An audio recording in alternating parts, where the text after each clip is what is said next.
પ્રકરણ 14 કર્મ રહસ્ય. સ્થળ સદગુરુ સદન, રાજકોટ. સમય સવારના 9 થી 10. શ્રાવણ વદ 10, 2015. તારીખ 28 ઓગસ્ટ 59.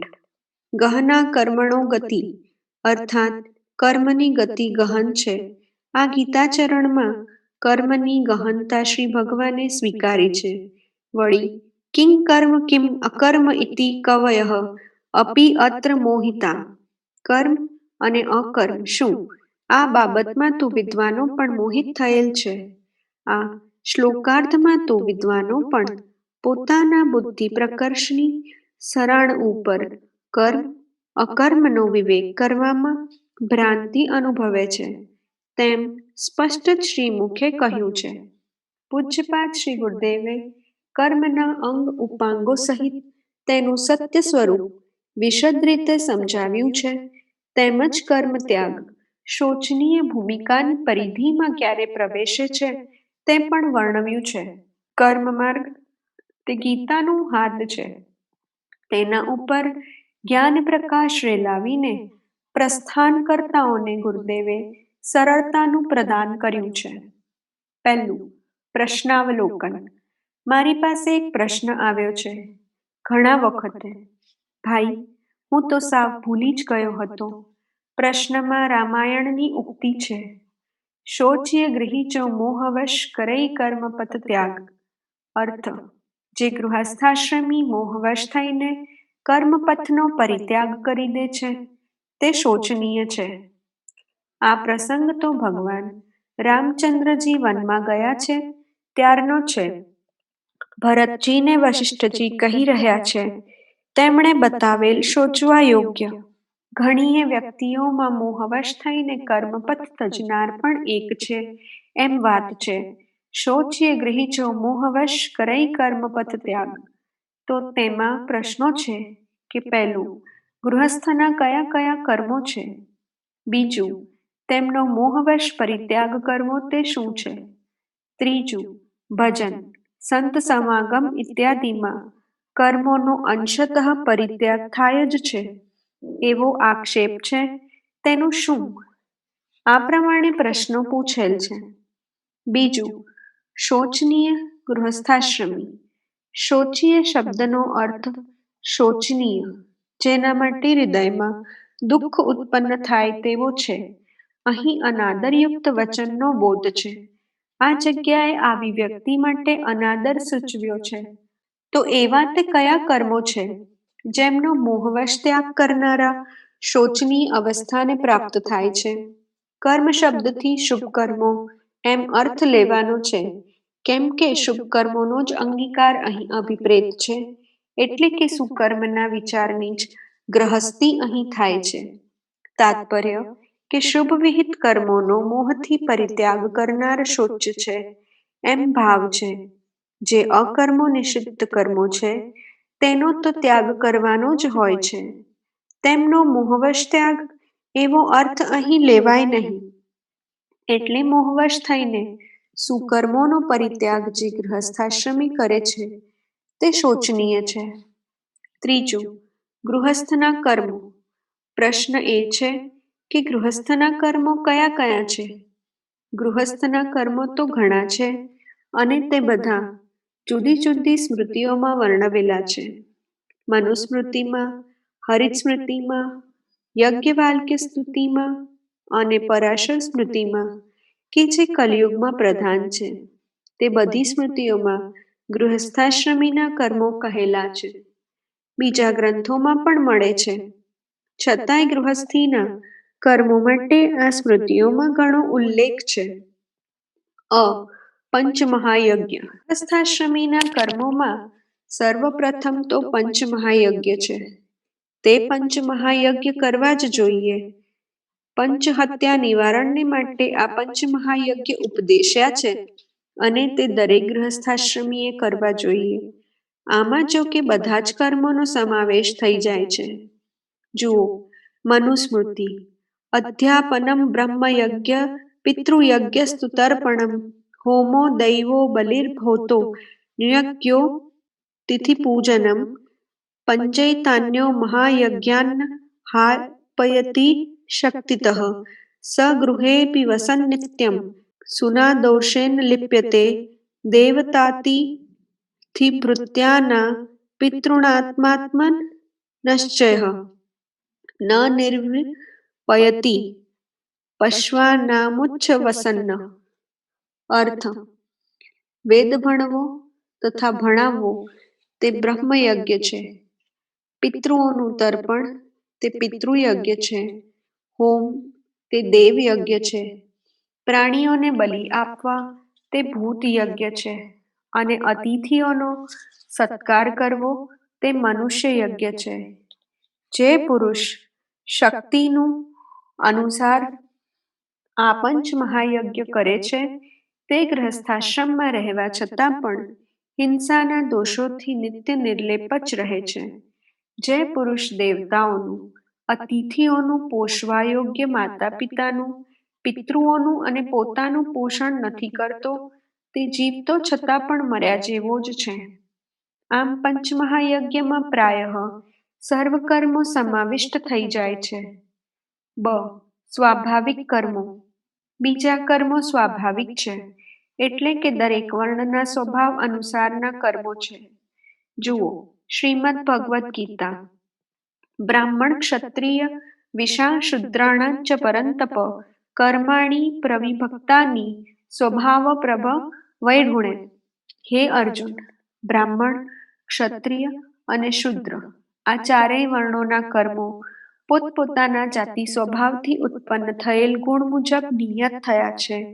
મોહને વશ થવાથી તે બની શકતા નથી. ગૃહસ્થાશ્રમીને માટે વર્ણાશ્રમના કર્મો બતાવેલા છે, એટલે કે વર્ણાનુસાર જુદા જુદા ગૃહસ્થાશ્રમીને માટે જુદા જુદા કર્મો છે. પણ વ્રત, ઉપવાસ ઇત્યાદિ કેટલાક કર્મો છે તેમાં વર્ણ વ્યવસ્થા નથી. સ્વાભાવિક એટલે કે વર્ણના સ્વભાવ પ્રમાણે મળેલા કર્મો મોહવશ થવાથી કરી શકાતા નથી. જેમ કે ઉદાહરણાર્થ ક્ષત્રિયના કર્મો. ક્ષત્રિય કર્મો તજી દેવાની વૃત્તિ અર્જુનજીને મોહવશ જ થઈ હતી. સ્વાભાવિક ક્ષાત્ર કર્મમાં ઉપ્રતિ થવાનું કારણ અર્જુનની મોહવશતા તે જ હતું. અર્જુનજીને મોહ થયો હતો, તેથી જ કર્મ તજવાની વૃત્તિ થઈ હતી. તે આપણને 18મા અધ્યાયમાં અર્જુનજીની પોતાની પ્રતિજ્ઞાથી માલુમ પડે છે.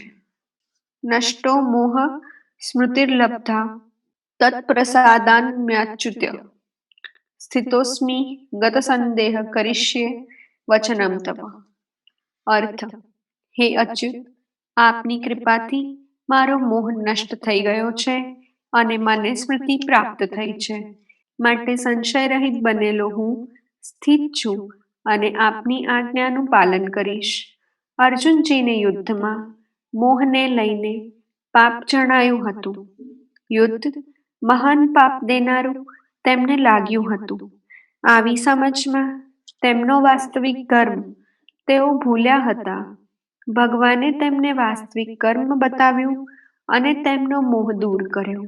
આ સ્વાભાવિક કર્મો તે કયા? તો ગીતાજીમાં બતાવ્યા છે. પહેલું બ્રહ્મકર્મ. બ્રાહ્મણના કર્મો કયા છે? શમઃ, દમઃ, તપઃ, શૌચમ, ક્ષાંતિઃ, આર્જવમ એવ ચ. જ્ઞાનમ વિજ્ઞાનમ, આસ્તિક્યમ બ્રહ્મકર્મ સ્વભાવજમ. અર્થ: અંતઃકરણનો નિગ્રહ, ઇન્દ્રિયોનું દમન, બહાર અને અંદરની શુદ્ધિ, ધર્મને માટે કષ્ટ સહન કરવું તે, ક્ષમાભાવ અને મન, ઇન્દ્રિયો અને શરીરની સરળતા, આસ્તિક બુદ્ધિ, શાસ્ત્ર વિષયક જ્ઞાન અને પરમાત્મ તત્વનું જ્ઞાન આ બ્રાહ્મણના સ્વાભાવિક કર્મ છે. બીજું ક્ષત્રિય કર્મ. શૌર્ય, તેજો, ધૃતિદાક્ષ્યમ, યુદ્ધે ચાપ્યપલાયનમ, દાનમીશ્વર ભાવસ્વ ક્ષાત્રકર્મ સ્વભાવજમ. અર્થ: શૂરવીરતા, તેજ, ધૈર્ય, ચતુરતા અને યુદ્ધમાંથી ન નાસવાનો સ્વભાવ તેમજ દાન અને સ્વામી ભાવ આ બધા ક્ષત્રિયના સ્વાભાવિક કર્મો છે. ત્રીજું, વૈશ્ય કર્મ. કૃષિ, ગૌરક્ષણ, વાણિજ્યમ વૈશ્યકર્મ સ્વભાવજમ. અર્થ: ખેતી, ગોપાલન અને ક્રય વિક્રય રૂપી સત્ય વ્યવહાર આ વૈશ્યના સ્વાભાવિક કર્મો છે. ચોથું, શુદ્ર કર્મ. પરિચર્યાત્મકમ કર્મ શુદ્રસ્યાપી સ્વભાવજમ. અર્થ: બધા વર્ણોની સેવા કરવી તે શૂદ્રનું પણ સ્વાભાવિક કર્મ છે. આમ ચારેય વર્ણોના કર્મો શ્રીમદ ભગવદ્ ગીતામાં બતાવ્યા છે. તે આળસથી કે મોહથી તજવા તે મહાપાપ છે.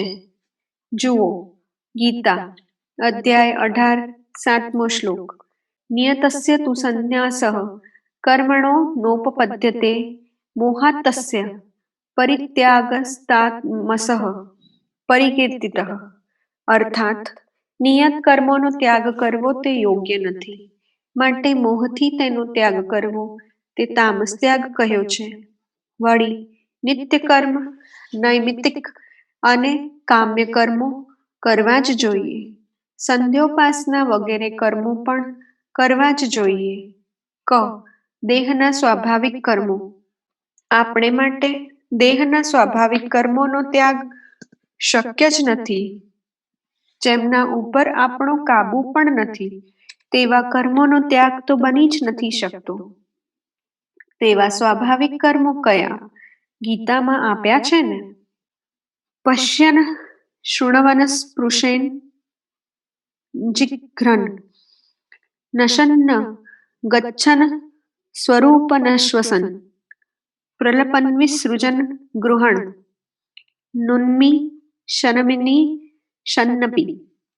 અર્થ: તત્વને જાણનાર યોગી તો જોતો, સાંભળતો, સ્પર્શ કરતો, સૂંઘતો, ભોજન કરતો, સૂતો, શ્વાસ લેતો, બોલતો, ત્યાગતો, ગ્રહણ કરતો, આંખ ખોલતો અને મીચતો હોય છતાં પણ બધી ઇન્દ્રિયો પોતપોતાના અર્થમાં વર્તી રહી છે એમ સમજીને નિસંદેહ એમ જ માનું છું કે હું કંઈ જ કરતો નથી.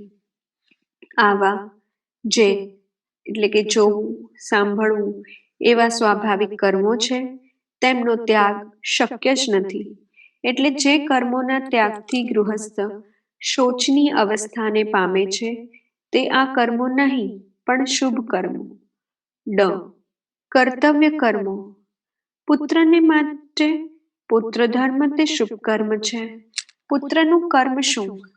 પિતાની આજ્ઞાનું પાલન કરવું તે તેનું કર્મ છે. માતાની આજ્ઞાનું પાલન કરવું તે તેનું કર્મ છે. આ કર્મ કરવા તે જ તેનો ધર્મ છે. તેણે કદી તેમની આજ્ઞાનું ઉલ્લંઘન ન કરવું જોઈએ, જેવું કે આજે પ્રાય થયા કરે છે. પુત્ર જુવાન થઈ જાય, પોતામાં જ ઘણી બુદ્ધિ છે એમ માને કહે અને કહે કે એ બુઢ્ઢાઓની વાત માનવાની કશી આવશ્યકતા નથી, તો તે ધર્મ પ્રત્યેની અરુચિ છે. ધર્મમાં અરુચિ થાય તેનું નામ જ મોહ.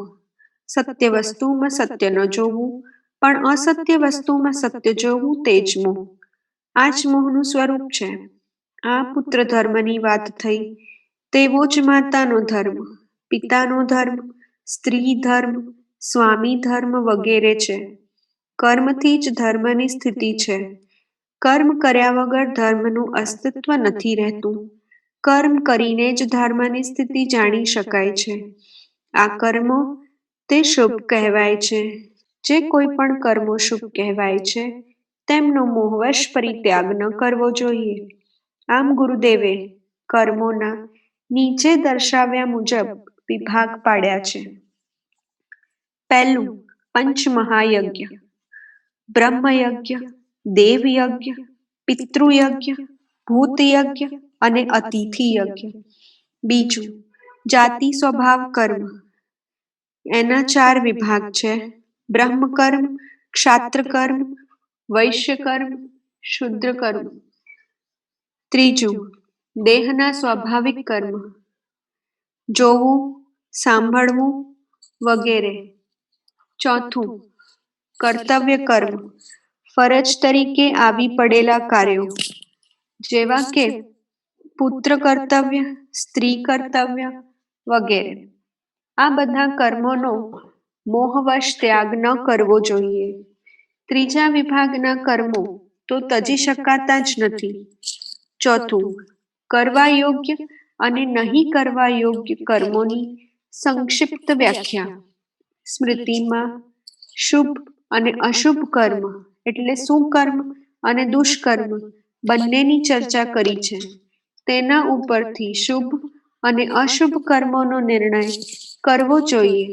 લાંબી વાતની એક વાત, વધારે તો શું, આપણા કોઈ કર્મથી જે બીજાને દુઃખ પહોંચે તો તે નહીં કરવા યોગ્ય, બીજાને સહેજ પણ હાનિ થાય તો તે નહીં કરવા યોગ્ય કર્મ જ છે. અને આપણે જે કોઈ પણ કર્મથી બીજાને સુખ થાય, બીજાને શાંતિ થાય તે સુકર્મ. શુભ કર્મનું આ સ્વરૂપ છે. મન કર તન કર બચન કર કાહુ દૂષત નાહી, તુલસી ऐसे संत जन राम रूप जग माही. વૈરાગ્ય સંદીપની 23. મનથી, તનથી કે વચનથી જે કોઈને દૂષિત નથી કરતા, દુઃખ નથી પહોંચાડતા.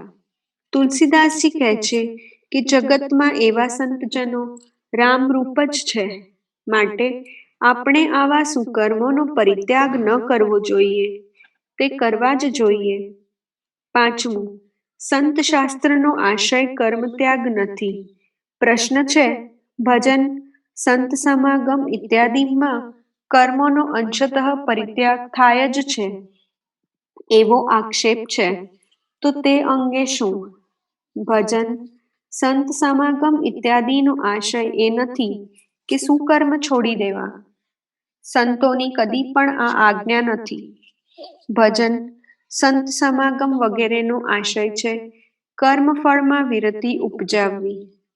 સંતની કે શાસ્ત્રની આજ્ઞા કદી પણ કર્મ ત્યાગની નથી, તે બરાબર યાદ રાખો. સંતોના સંગથી કે શાસ્ત્ર ઇત્યાદિથી જે કર્મોનો પરિત્યાગ કરવાનો છે તે તો અશુભ કર્મો છે, શુભ નહીં. પરિત્યાગનો સંબંધ અશુભ કર્મ સાથે છે. આથી પરિત્યાગનું પ્રયોજન અશુભ કર્મોમાં છે, શુભ કર્મો સાથે નહીં. છઠ્ઠું, કર્મનું ઈશ્વર સ્વરૂપત્વ. કર્મ એ તો ઈશ્વરનું સ્વરૂપ છે, તેનો ત્યાગ નહીં, પરંતુ કર્મોને ઈશ્વરનું સ્વરૂપ સમજીને કરવા જોઈએ. શ્રીમદ ભગવદ્ ગીતામાં તે રીતે કરેલ કર્મને માટે બ્રહ્માર્પણમ શબ્દ યોજેલ છે. બ્રહ્મને માટે એક કર્મ બની જાય છે. બ્રહ્માર્પણ, બ્રહ્મ વિર્બ્રહ્માગ્નો બ્રહ્મણા હુતમ બ્રહ્મૈવ તેન ગંતવ્યમ બ્રહ્મ કર્મ સમાધિના. અર્થ, અર્પણ અર્થાત સુવાદિક બ્રહ્મ છે. હવિ અર્થાત હવન કરવા યોગ્ય પદાર્થ પણ બ્રહ્મ છે, અને બ્રહ્મરૂપ અગ્નિમાં બ્રહ્મરૂપ કર્તા દ્વારા જે હવન કરવામાં આવે છે તે પણ બ્રહ્મ જ છે. અને તેથી બ્રહ્મરૂપ કર્મમાં સમાધિસ્થ થયેલ તે પુરુષ દ્વારા જે પ્રાપ્ત થવા યોગ્ય છે તે પણ બ્રહ્મ જ છે. શ્રીમદ ભગવદ્ ગીતાના 17મા અધ્યાયમાં પણ કહ્યું છે કે તસ્માત ઇતિ ઉદાહ્યત યજ્ઞ દાન તપઃ ક્રિયા પ્રવર્તન્તે વિદ્યાનોત્કા સતતમ બ્રહ્મવાદિનામ. અર્થ, એટલા માટે વેદને પ્રમાણ માનનારાઓની શાસ્ત્રવિધિથી નિયત કરવામાં આવેલી યજ્ઞ, દાન અને તપરૂપ ક્રિયાઓ નિત્ય ઓમ એ પરમાત્માના ઉચ્ચારણ પૂર્વક જ આરંભાય છે. સાતમું, મહાત્માઓએ પણ કર્માચરણ કરવું જોઈએ. કેટલાક મહાત્માઓ કહે છે કે અમારે કર્મની શી જરૂર છે? કર્મ કરવા સાથે અમારે શું સંબંધ છે? અલબત્ત, કદાચ તેમને કર્મની જરૂર નહીં હોય, પરંતુ તેઓ જેમને આ વસ્તુ કહી રહ્યા છે તેમને તો કર્મની જરૂર છે ને. જો તેઓ પોતે જ કર્મ ન આચરતા આ પ્રમાણે બીજા સમક્ષ કહેશે તો જેમને કર્મની જરૂર છે તેઓ પણ કર્મોને મોહવશ તજી દેશે અને પાપમાં પડશે. યત યત આચરતિ શ્રેષ્ઠ તત એવ ઇતરઃ જનઃ. શ્રેષ્ઠ પુરુષ જે આચરે છે તે અન્ય લોકો પણ આચરે છે. માટે બીજાની ખોટીનો વિચાર નહીં કરતા આ પ્રમાણે કહીશું તો બધે ભ્રષ્ટાચાર જ ફેલાશે. માટે બીજા લોકો શુભ કર્મ કરે તે માટે પણ મહાત્માઓએ પોતાનું કર્મ કરવું આવશ્યક છે. જુઓ ગીતા લોક સંગ્રહમ એવ અપી સંપશ્યન કર્તુમ અહર્ષિ. લોક સંગ્રહને અનુલક્ષીને પણ અર્થાત અન્યજનો કર્મ આચરે તે માટે થઈને પણ હે અર્જુન તારે કર્મ કરવું યોગ્ય છે. આઠમું ગીતામાં દરેકને માટે કર્મની પ્રધાનતા. ગીતામાં ત્રીજા અધ્યાયમાં કર્મ કરવા માટે કહેવામાં આવ્યું છે. તે અધ્યાય કર્મયોગ જ કહેવાય છે. 18મા અધ્યાયમાં પણ કર્મ આચરવાનું કહ્યું છે. કર્મને જ પ્રધાનતા આપી છે. ત્યાં જ્ઞાનીનો અપવાદ કર્યો નથી. જુઓ 18મા અધ્યાયમાં શ્રી ભગવાન કહે છે યજ્ઞદાન તપઃ કર્મ ન ત્યાજ્યમ કાર્યમેવ તત યજ્ઞોદાનમ તપશ્ચૈવ પાવનાની મનીષિણામ. અર્થ યજ્ઞ દાન અને તપરૂપ કર્મ તજવા યોગ્ય નથી. તે તો કરવા જ જોઈએ. યજ્ઞ દાન અને તપ આ ત્રણેય વિદ્વાન પુરુષને પણ પવિત્ર કરનારા છે. આ વાક્યોમાં ઘણું જોર છે. યજ્ઞ દાન અને તપ આ શુભ કર્મોને જ્ઞાનીને પણ પાવન કરનારા અહીં કહ્યા છે. મનીષિણનો અર્થ જ વિદ્વાન. મનીષિણામ પદનો પ્રયોગ જ એ સૂચવે છે કે વિદ્વાને પણ કર્મ કરવા જ. અને વિદ્વાન કોને કહેલ છે? જુઓ ગીતા યસ્ય સર્વે સમારંભા કામ સંકલ્પ વર્જિતા જ્ઞાનાગ્નિ દગ્ધ કર્મણામ તમાહુ પંડિતમ બુધાઃ. અર્થ જેના સંપૂર્ણ કાર્ય કામના અને સંકલ્પથી રહિત છે એવા તે જ્ઞાનરૂપ અગ્નિ દ્વારા ભસ્મ થયેલ કર્મવાળા પુરુષને જ્ઞાનીજનો પંડિત કહે છે, એટલે કે વિદ્વાન કહે છે. જ્ઞાનાગ્નિદગ્ધ કર્મણમ કર્મફળનું પ્રયોજન છે. જ્ઞાનરૂપી અગ્નિથી કર્મોની ફલાસક્તિ જેની નાશ પામેલ છે તેના કર્મ જ જ્ઞાનથી બળી ગયા છે. આ પ્રમાણે આ શ્લોકનો કર્મફળ સાથે સંબંધ ન હોય તો યજ્ઞદાન તપ કર્મ એ શ્લોક સાથે વિરોધ થશે. આથી સિદ્ધ થાય છે કે વિદ્વાને પણ જ્ઞાનપૂર્વક અને કર્મફળની અપેક્ષા રાખ્યા વગર કર્મ કરવાના જ છે. શુભ કર્મોનું ફળ સ્વર્ગ છે. આ ફળની ઈચ્છા તજીને જ્ઞાનપૂર્વક કર્મ આચરવાથી અંતઃશુદ્ધિ થાય છે. પાવનાની મનીષિણામ ગુરુદેવની આ દ્રષ્ટિ સાથે સરખાવો. મુંડકોશનિષદ તત વિજ્ઞાનાર્થમ સસમિધ પાણીઃ ક્ષોત્રિયમ બ્રહ્મનિષ્ઠમ ગુરુમ એવ અભિગચ્છેત. તે પરમાત્માને જાણવા માટે તે જિજ્ઞાસુ સમિત પાણી હાથમાં સમિધ લઈને વેદક અને બ્રહ્મનિષ્ઠ એવા ગુરુ પાસે જ જાય. અહીં પણ ગુરુ પાસે સમિધ એટલે યજ્ઞ કાષ્ઠ લઈને જવાનું કહ્યું છે, જેથી ફલિત થાય છે કે ગુરુને આ સમિધ તેમના કર્માનુષ્ઠાનમાં ઉપયોગી ચીજ અપાતી હોવાથી બ્રહ્મનિષ્ઠે પણ કર્મ કરવાના હોય જ છે. 9. સકામપણે કર્મ ન કરો. શુભ કર્મોનું ફળ સ્વર્ગ છે, પણ તેવી ઈચ્છા ન રાખતા અંતઃશુદ્ધિ માટે જ્ઞાનથી કર્મ કરવા જરૂરી છે. કેમ કે જપ તપ કરકે સ્વર્ગ કમાના યહ હૈ કામ મજૂરોं का अनहद धूल में मस्त रहे है झगड़ा झाकर नूरों का. करना सही लेना कुछ नहीं. આમ જપ તપ કરીને સ્વર્ગ પ્રાપ્ત કરવું એ તો મજૂરોનું કામ છે. મજૂર જે રીતે બોજો ઉઠાવીને શ્રમપૂર્વક લઈ આવે, પણ તેને શું મળે છે? બોજો તો મોટો લાવે છે અને આપણે તેને થોડી મજૂરી આપી કાઢી મૂકીએ છીએ. કરના સહી લેના કુછ નહીં. આમ શુભ કર્મો કરી સ્વર્ગ મેળવવું તે તો મજૂરોનું કામ છે. શુભ કર્મોથી તો બળશાળી ગતિ મેળવવી જોઈએ. તેને બદલે સ્વર્ગ પુણ્ય પૂરા થતા એ પાછા ચાલ્યા ક્ષીણે પુણ્યે મર્તલોકમ વિશંતિ. માટે ભગવાનનું પૂર્ણ જ્ઞાન થવા માટે અંતઃશુદ્ધિ અર્થે શુભ કર્મોનું આચરણ કરવું જોઈએ. જુઓ મુંડકોપનિષદ. ઇષ્ટાપૂર્તમ મન્યમાના વરિષ્ઠમ નાન્યરચ્છ્રેયો વેદયન્તે પ્રમુઢાઃ નાકસ્ય પૃષ્ઠે તે સુકૃતિનો ભૂત્વા ઇમે લોકમ હિંતરમ વા વિશંતિ.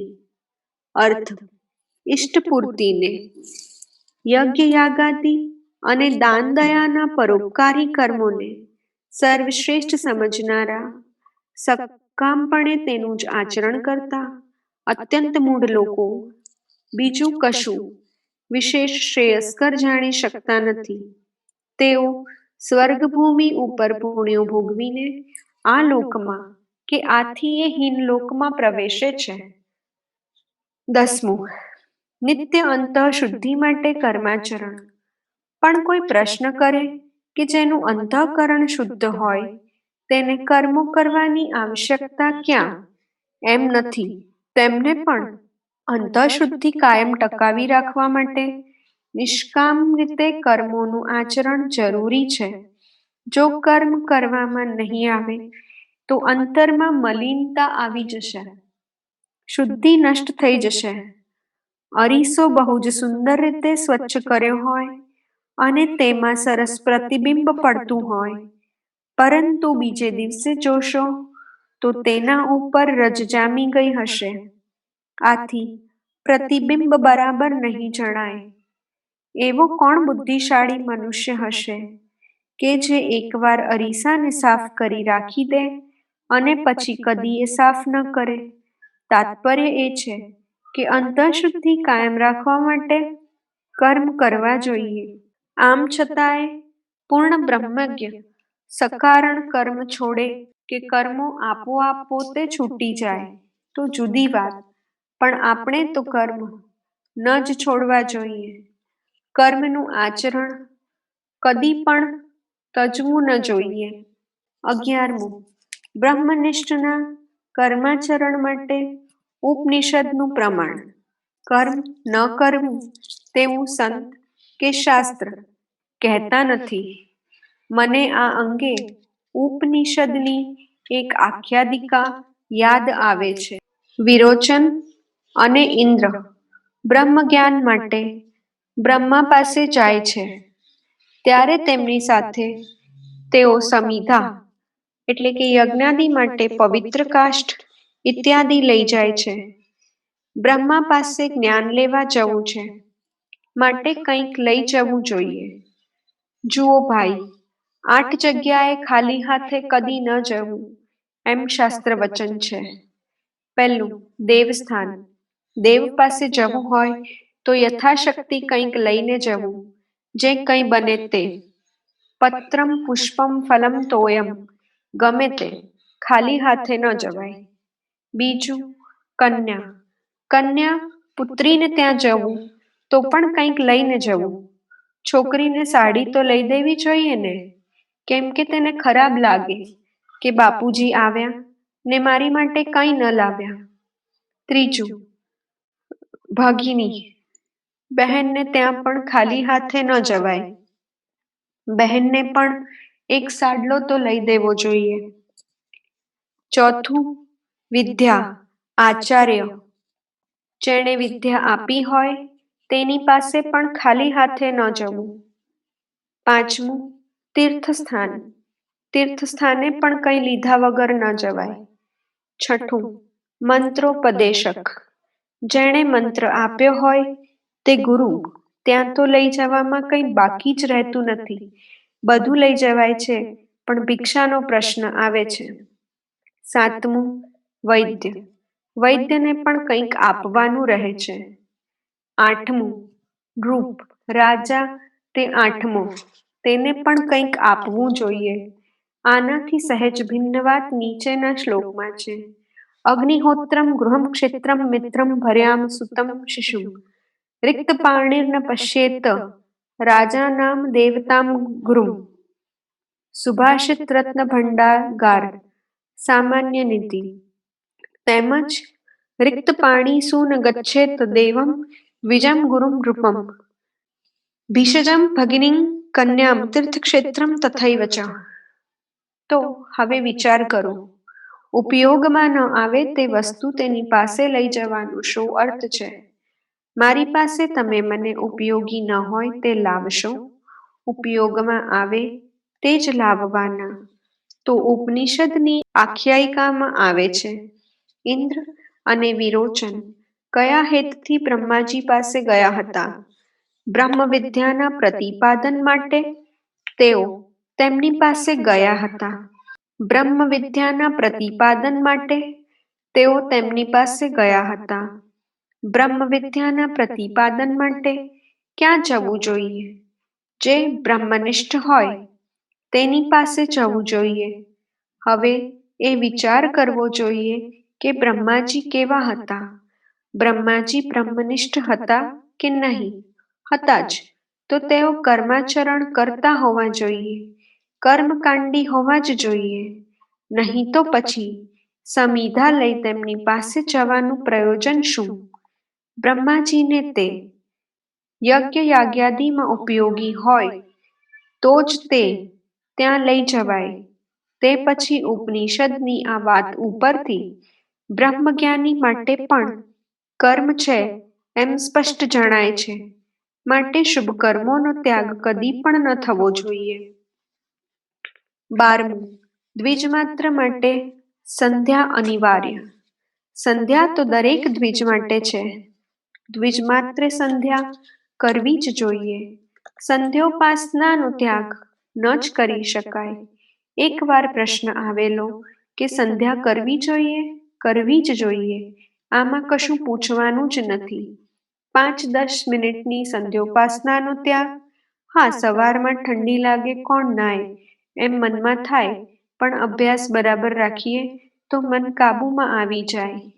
ગીતામાં કહ્યું છે જ, અભ્યાસેન તુ કૌંતેય વૈરાગ્યેણ ચ ગૃહ્યતે.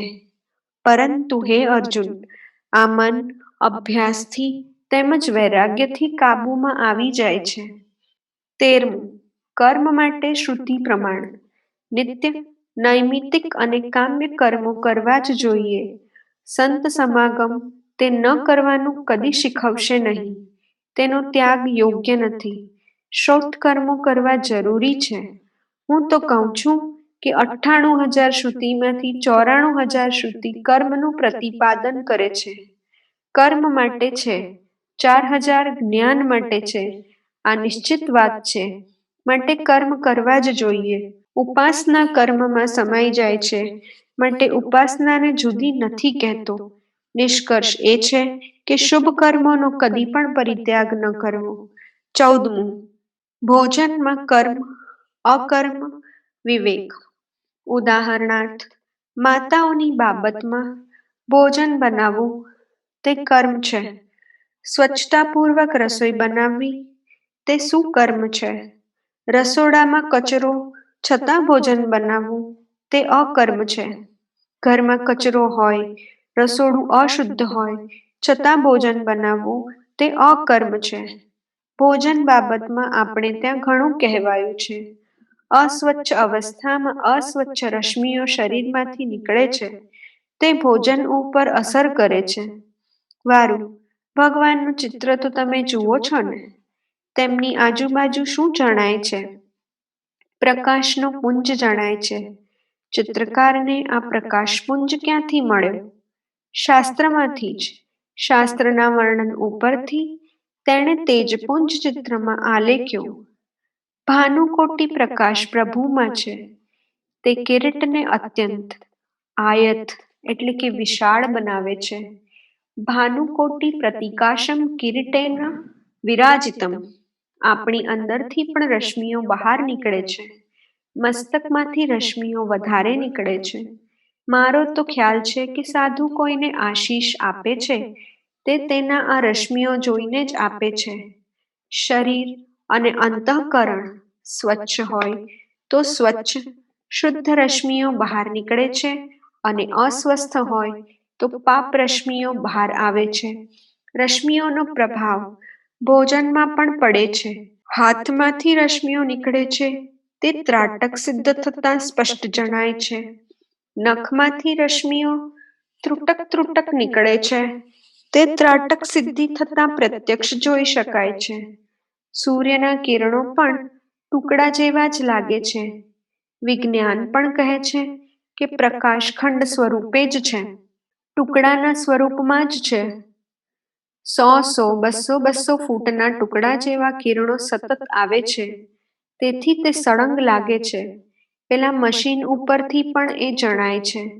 હાથમાંથી રશ્મિ નીકળે જ જાય છે.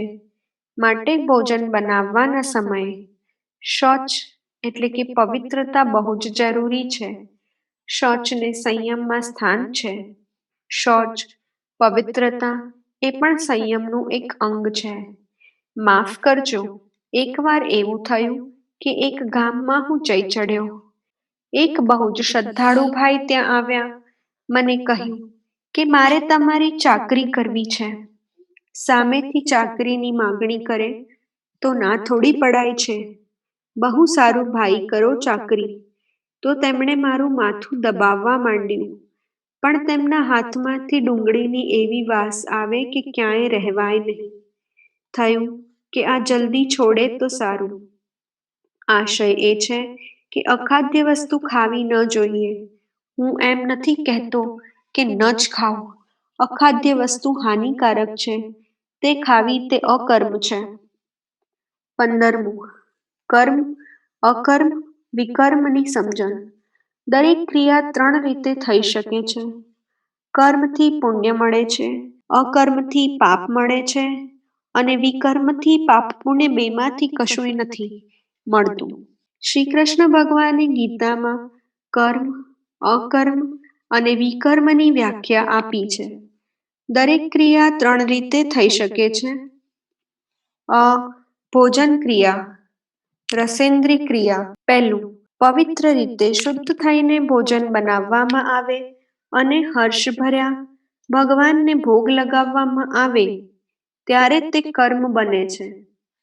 ભોગ લગાવતી વખતે ભગવાનને કહેવું જોઈએ કે હે ભગવાન, આપ કેટલા દયાળુ છો.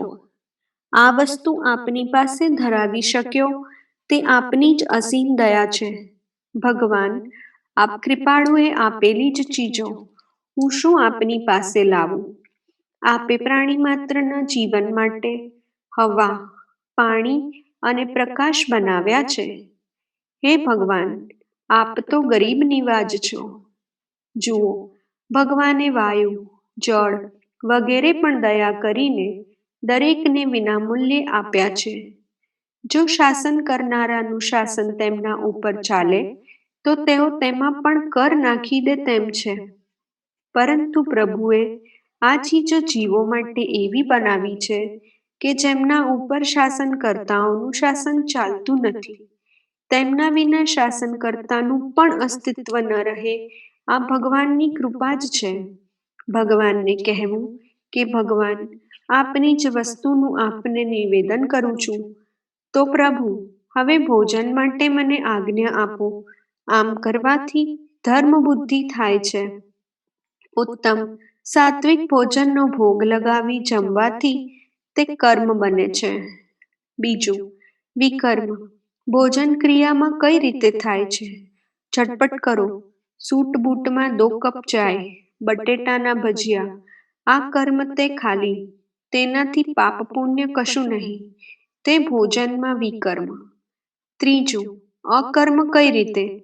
તમોગુણીના આહારો, જેમ એક ગટરમાં ભરતા હોય તેમ ભરે જવા, તે પાપ જ છે. તે અકર્મ છે. તે મન, વચન અને સ્વાસ્થ્ય માટે હાનિકારક બની રહે છે. જુઓ શ્રીમદ ભગવદ્ ગીતા, યાત યામમ ગતરસમ પૂતિ પર્યુષ્યત ચયત ઉચ્છિષ્ટમ અપી ચ અમેધ્યમ ભોજનમ તામસ પ્રિયમ. અર્થ: જે ભોજન અર્ધપક્વ, રસવિહોણું અને દુર્ગંધયુક્ત તેમજ વાસી અને ઉચ્છિષ્ટ છે તથા જે અપવિત્ર પણ છે તે ભોજન તામસી સ્વભાવના મનુષ્યને પ્રિય હોય છે, માટે આપણે તેનો વિચાર કરવો જોઈએ. બ. શ્રવણ ક્રિયા. શબ્દેન્દ્રિય ક્રિયા. પહેલું, ભગવાનના ગુણગાન તથા કીર્તન સાંભળવામાં આવે, ભગવાનના યશનું શ્રવણ કરવામાં આવે તો એ કાનનું કર્મ છે. બીજું, મનોરંજન માટે શ્રવણ ક્રિયા કરવામાં આવે તો તે કાનનું વિકર્મ બને છે. ત્રીજું, પણ જો શૃંગાર રસથી ભરેલ શબ્દોનું શ્રવણ કરવામાં આવે, વિષય અને શૃંગારમય શબ્દોનું ઉચ્ચારણ સાંભળવામાં આવે તો તે અકર્મ બની રહે છે, તે બહુ જ હાનિકારક છે, તેનાથી બચવું જોઈએ. ક. દર્શન ક્રિયા અથવા નેત્રેન્દ્રિય ક્રિયા રૂપ દર્શન. આંખને માટે પણ આ જ પ્રમાણે છે. દેવ દર્શન કરવા, તીર્થ દર્શન કરવા, સાધુ સમાગમ કરવો અને નેત્રોથી ઉચ્ચ પુરુષોના દર્શન કરવા તે તો આંખોનું કર્મ છે, તે પુણ્યકારી છે. બીજું, પણ બજારમાં જઈને બજારના દ્રશ્ય જોવા, પહાડ જોવા જવું, પહાડની લંબાઈ પહોળાઈ જોવી વગેરે કર્મો કરવા તે આંખનું વિકર્મ છે, તેનાથી પાપ પુણ્ય કશું નહીં. ત્રીજું, પણ સિનેમા જોવા જવું, નાટક જોવા જવું, નટીઓ અને વેશ્યાના નાચ જોવા, ટૂંકમાં મનને વિકાર પ્રેરક દ્રશ્ય માત્ર જોવા તે આંખનું અકર્મ છે અને પાપ છે, તેમાંથી બચવું જ જોઈએ. ડ. વાણી. પહેલું, ભગવાનનું નામ સ્મરણ કરવું, પ્રભુના ગુણોનું ઉચ્ચારણ કરવું, ભજન, સંકીર્તન ઇત્યાદિ કરવા તે વાણીનું કર્મ છે. બીજું, કઠોર બોલવું તથા વિના વિચાર્યે બોલવું તે વાણીનું વિકર્મ છે. ત્રીજું, પણ નિંદા કરવી, કોઈની અપકીર્તિ કરવી તે બિલકુલ અકર્મ છે, તે કદી પણ ન કરવું જોઈએ. આમ શબ્દ, સ્પર્શ, રૂપ, રસ અને ગંધ એ પાંચેય ઇન્દ્રિયોના વિષયો માટે તથા તન્માત્રાઓ માટે કર્મ, અકર્મ અને વિકર્મ છે. તેનાથી કર્મ આચરવું તે શુભ છે. વિકર્મથી લાભ નથી અને અકર્મ પાપ દેનાર છે, માટે તેમનો ત્યાગ કરો, મોહનો પરિત્યાગ કરો. કદી પણ શુભ કર્મોનો મોહવશ ત્યાગ ન કરો. શુભ કર્મો તો કરો જ. શ્રીમદ ગીતામાં શુભ કર્મોના ત્યાગને તામસ ત્યાગ કહેલ છે. નિયતસ્ય તુ સંન્યાસઃ કર્મણઃ ન ઉપપદ્યતે મોહાત તસ્ય પરિત્યાગઃ તામસઃ પરિકીર્તિતઃ. અર્થાત નિયત કર્મનો ત્યાગ કરવો યોગ્ય નથી. અર્થાત નિયત કર્મોનો ત્યાગ કરવો યોગ્ય નથી, માટે મોહથી તેનો ત્યાગ કરવો તેને તામસ ત્યાગ કહેલ છે. 15મું, ખાદ્ય શુદ્ધિ શુભ કર્મોની પ્રેરક. ભાઈ, વધારે તો શું કહું, સીધું સીધું તે કર્મ. આપણાથી બીજાને દુઃખ ન થાય, હાનિ ન થાય તે કર્મ શુભ કર્મ. અને ક્યારે થાય? ખાદ્ય આદિ શુદ્ધ હોય ત્યારે. આથી ખાદ્ય પદાર્થોની શુદ્ધિ ઉપર પણ બરાબર ધ્યાન આપવું જોઈએ. જય ભગવાન.